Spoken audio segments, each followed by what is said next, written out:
¿cuál es el panorama que ustedes prevén para este 2025 para la comunidad universitaria en la provincia de Tucumán? Bueno, la verdad es que vemos un panorama bastante oscuro, teniendo en cuenta que el problema presupuestario y salarial del 2024 no se resolvió.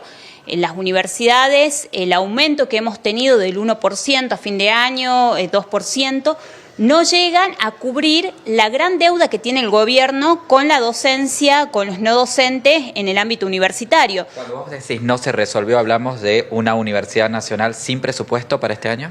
Totalmente. Por un lado, por un lado está la cuestión presupuestaria. Recordemos de que el gobierno está funcionando, pretende que las universidades funcionen sin un presupuesto, es decir, que pretende aplicar el presupuesto del 2024, que recordemos que es un presupuesto extendido del 2023.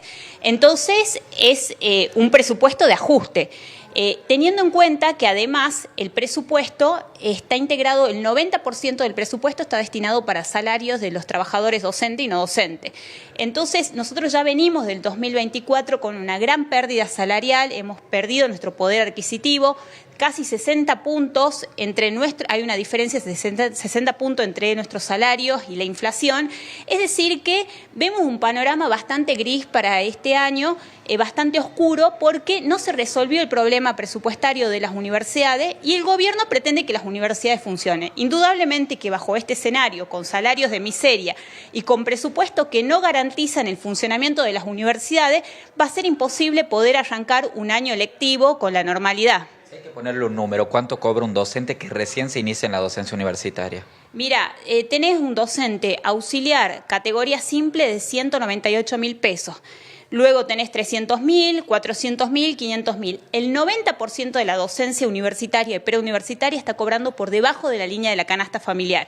Es decir, que realmente los salarios son de pobreza y los docentes tienen que recurrir a múltiples empleos en el ámbito privado, en el ámbito público, o tomar diferentes horas, diferentes cátedras para poder tener un cargo que les permita poder llegar a fin de mes. Y esa es la realidad. ¿Hay otros docentes que hayan dejado la docencia y se dediquen a otros trabajos? ¿Esto que planteas manejan esta información? Bueno, yo hace un mes atrás leí una noticia de que justamente la docencia en muchos ámbitos decide abandonar, digamos que estadísticamente hay información de que decide abandonar la docencia para dedicarse a otros empleos, porque realmente dedicarse a la docencia es tener un salario de hambre, y esa es la realidad Es fuerte lo que decís. Exactamente, esa es la realidad de hoy. Y por ejemplo, el presidente Milei estuvo hace días atrás en Davos, exponiendo su política económica, exaltando que ha logrado un superávit fiscal, pero esto fue bajo la confiscación histórica de los salarios, de las jubilaciones, y bajo el ajuste del presupuesto en el ámbito de la salud y en el ámbito de la educación. Nosotros nos preparamos para un 2025 sin presupuesto, no hay garantías de que las universidades funcionen. El gobierno quiere ir a fondo con su política de privatizar la educación pública, de privatizar las universidades. El hecho de que el año pasado haya impulsado esta suerte de arancelamiento para los estudiantes extranjeros, que si vemos las estadísticas, los estudiantes extranjeros representan el 4%, es decir, es una parte mínima de la población estudiantil. ¿Qué quiere hacer el gobierno? Pretende ir a fondo con la privatización, pretende ir a fondo con el arancelamiento. Indudablemente no lo puede hacer de lleno, porque tuvo la rebelión estudiantil del año pasado de octubre, que si aplica ahora un arancelamiento va a tener 80 universidades, facultades tomadas, como lo tuvo el año pasado.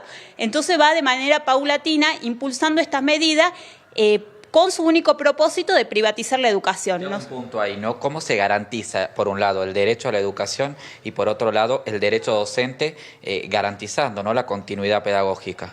Bueno, mira, nosotros bregamos por la unidad docente estudiantil. Nosotros ahora estamos preparándonos para poder debatir, pero queremos tratar de impulsar, sacando las experiencias del 2024, asambleas interclaustros entre docentes, no docentes, estudiantes, que puedan debatir, preparar un congreso de delegados de base a nivel nacional que preparen las condiciones para ir a un proceso de huelga educativa. Una huelga que no la va a hacer tan solo los docentes, sino toda la comunidad educativa. Porque acá el gobierno declaró un plan de guerra hacia la universidad, declaró un plan de guerra hacia la educación. Entonces hay que dar una respuesta a la altura y de manera conjunta, no aislada entre docentes y estudiantes, sino de manera conjunta, para poder enfrentar estas políticas de vaciamiento y de ajuste educativo. Es polémico esto que decís, no un plan de guerra. ¿Por qué? Bueno, indudablemente, si te recortan el salario, te colocan salario de miseria, te recortan el presupuesto para impedir el funcionamiento normal de las universidades, es que es un gobierno que quiere destruir la educación pública. Ya lo expuso y su modelo político es tratar de copiar o imitar, como lo dijo en Davos, a el nuevo referente en Estados Unidos, Trump. Lo último, ¿qué le queda a la comunidad universitaria por hacer en este contexto social, político y económico? Bueno, yo creo que participar del debate, participar de las instancias de deliberación y prepararnos para lo que se viene.